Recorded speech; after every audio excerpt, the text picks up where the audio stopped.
So hello everyone. So I just want to share this reading time of Ace because one of my friend asked me kung paano daw nagsimulang magbasa si Ace ng medyo maaga-aga. So first po, nagsimula po siya na matuto ng ABC.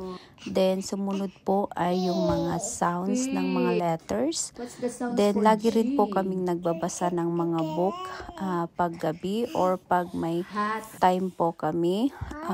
At saka pag pinapayagan ko po siyang manood ay yung mga educational lang po ang pwede niyang panoorin. So at saka mahilig lang po talaga silang magbasa kasama yung kanyang kuya. Minsan ako yung nag-give up sa kanila na magbasa dahil minsan gusto nila 10 libro sa isang gabi. So ayan guys, minsan ako yung tinatamad na magbasa sa kanila dahil pag sinimulan kasing magbasa gusto nila 5 libro ang babasahin. So good job, I am a pig.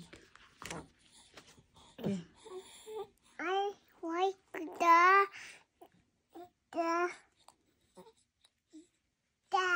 Come on, read it. Read it.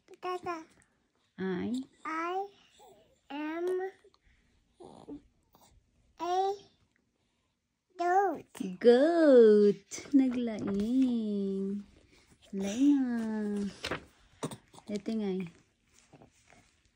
I like Basan? I am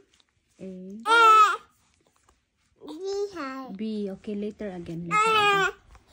The baby is